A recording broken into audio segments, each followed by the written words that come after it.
Drake broke some major records with his new releases. Now let's talk about Drake. Drake is breaking all kinds of records ever since he dropped 3 albums, Iceman, Habibti, and Made of Honor at the same time. He now has the most #1 albums by any rapper. He also is the first artist in history to debut 3 albums in the top 3 spots on Billboard. And him dropping all these albums actually makes him fulfill his contract with Universal Music Group. So this was a very clever play he did here. And he came out with a vengeance. I mean, he was swinging at everybody. He was, of course, swinging at his nemesis, Kendrick Lamar. He went at A$AP Rocky and said he was getting bodied by a singing ninja. He went at Rick Ross, DJ Khaled, also DJ Mustard. He dissed him in Too Hard for the Radio. And he also dissed Jay-Z and Pusha T in that song as well. And there's a DJ named DJ Head who claims that he censored those disses because the West Coast DJs don't want to play certain things aimed at certain people.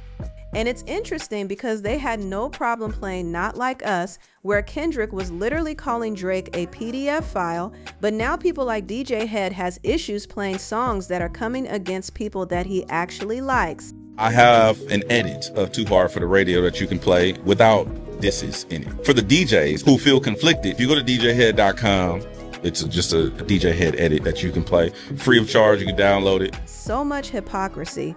Also, Drake called out Jace Cole. Now, his issue with Jace Cole is the fact that Jace Cole never called him back after that whole battle with him and Kendrick happened. And Drake and Jace Cole were cool. They had the song First Person Shooter, which initially was supposed to be a song between Drake and Kendrick, but Kendrick turned it down. Person Shooter together. Oh, so before that beat ever made it to me, I think Kendrick wanted that. I mean, I think Drake wanted that to be a him and Dot song. Okay. Are we talking about First Person Shooter? Yep. Yes. Kendrick is supposed to be on that song. If y'all don't know, every time for a long time, every time Drake do an album, he would send Kendrick something to get on it. So this is going on behind the scenes, like just let y'all know. So anyway, but Kendrick has not liked Drake for a long time. So according to sources, Drake wanted to do the collaboration with Kendrick, but Kendrick wasn't feeling it because you know, he and Drake have been throwing subs at each other over the years. So he didn't want to play nice with Drake, even though Drake was trying to squash it. So instead, Drake decided to collaborate with J. Cole. Now, when they dropped First Person Shooter, J. Cole kind of made the mistake of name-dropping Kendrick. Even though he was giving him a nod, it still kind of felt like a slight because the whole time Cole and Drake were boasting about being the top 2 guys.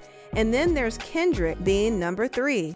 And Kendrick felt a way about it, which is why he dissed them in the Like That song with Future and Metro Boomin. And this is what started the whole 2024 battle between Drake and Kendrick. Jace Cole went completely ghost on Drake during this time when Drake was getting attacked by all these different rappers, and he was also getting sabotaged by all these industry executives, including the head of Universal, Lucian Grange, because Lucian was mad that Drake was trying to do another bigger deal outside of Universal. So while all this was happening, Jace Cole basically went ghost on Drake. Meanwhile, Lucian's grimy self was pumping up Kendrick to devalue Drake so Drake wouldn't leave Universal to sign a bigger deal with another company. Okay, Universal gave him $400 million.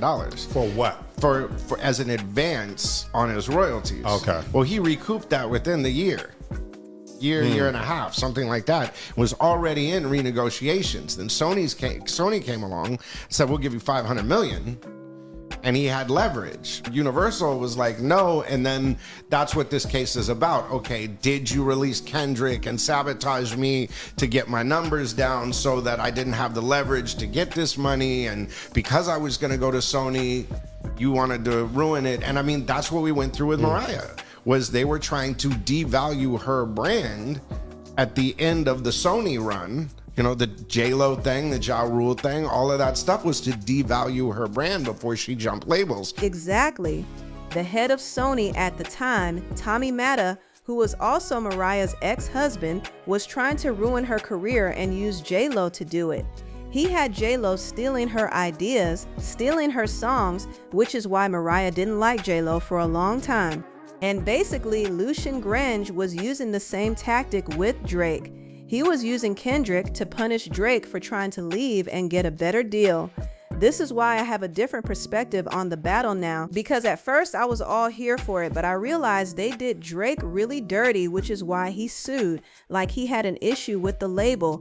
And unfortunately, J. Cole kind of left him hanging, and in the song Make Them Pay, Drake alluded to J. Cole getting a second opinion by Jay-Z, which is why Cole backed away from that whole situation and never called Drake back. So once again, Jay-Z's hands is getting exposed for doing some sneaky stuff behind the scenes. And I already talked about it in my video, but I do believe that Jay-Z played a role in targeting Drake. And Drake knows it too, which is why he dissed Jay-Z in some of his songs. He dissed him in Whisper My Name, saying that he would rather take the $500K than have dinner with Jay because he can't learn anything from him.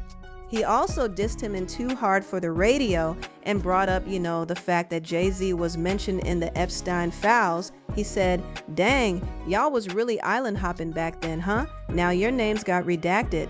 Yeah, now a dude got a fact check." What he also said in his song Janice, "Shut the F up. We know how you OGs rocking already, my end, the jig is up."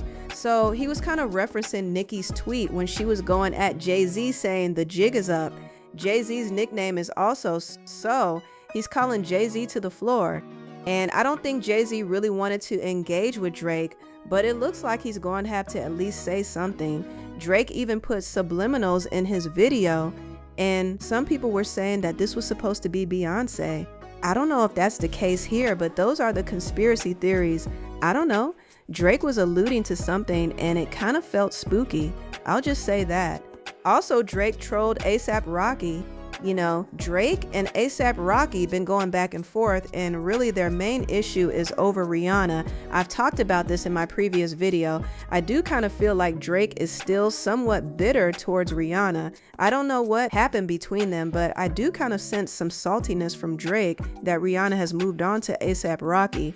I mean, he dissed her in his song Fear of Heights, and A$AP Rocky responded in his song Stole Your Flow. He said, "First you stole my flow, so I stole your B. Now I'm a father. My B better than my toddler. My baby mama Rihanna, so we unbothered." And Drake, of course, couldn't let that go without responding. So he said in his song Burning Bridges, "Yeah, your baby mama ain't even post your single. Dang, where's she at? Yeah, where's she at?" Why is he even paying attention to what Rihanna posts? That's what I want to know. But yeah, Rihanna did promote A$AP Rocky's upcoming tour. She said, "Me pulling up to my man touring flats cause now I gotta bring the kids." She posted this video, and in the song it said he wanna be my bop. I think that might have been a sub at Drake. Drake also was being messy again, alluding to LeBron James cheating on his wife Savannah. Now in his song Make Them Remember, he did diss LeBron. He was upset that LeBron basically switched up on him and sided with Kendrick against him, and even singing Not Like Us at the top of his lungs, knowing that the song was calling Drake a PDF foul. So Drake felt a way about that because he and LeBron were actually friends. Like they were good friends, and he couldn't understand the switch up. But honestly, I don't think LeBron really thought of it that deeply because LeBron is actually cool with Kendrick too. And also, if we're going to be honest, I don't really feel like Drake's friendship with LeBron was healthy, at least for LeBron, because allegedly Drake was out here helping LeBron cheat. Yo, LeBron, I talked to enough whores in Canada. You've been cheating on your damn wife. Drake used to facilitate the host, and basically, essentially, you can't dance to a song about him being a pedophile. He used to supply you with the bitches. I'm sorry, my nigga. Yes, if I'm Drake, I snitch on you too. And people do feel like Drake has been dry snitching. In fact, in his video for Make Them Remember, he brought out this model named Cross right at the timestamp he was dissing LeBron. And people feel like this was the woman that LeBron allegedly had an affair with. Now, there have been a lot of rumors about LeBron having affairs. It's kind of been an open secret, and I'm sure Savannah is aware of it, but she still is not okay with it. And I don't think she liked LeBron and Drake's friendship at all because Drake was a bad influence on LeBron. Drake is a single man who's allergic to having a healthy family. He is not the type of person that a married man should be hanging out with. So yeah, Drake and LeBron's fallout was inevitable. And honestly, I'm glad that they're not friends because LeBron has too much to lose to get caught up with these girls in Toronto. Okay, he has to protect his family image, and Drake wasn't helping him. Drake was that toxic friend who was enabling his behavior. And see, that's not right. So I know Drake feels hurt that LeBron quote unquote betrayed him, but he was helping LeBron betray his wife allegedly. So him expecting loyalty in this situation is kind of wild. But anyway, I have to give it up to Drake for bouncing back the way he did. Now he can get out of his contract with UMG. I don't know what his next step is. If he does go independent, I could kind of see him having some obstacles because, they don't want these artists to really break away from the system like that. So yeah, it might not be an easy road for him, but we shall see. We shall see what happens.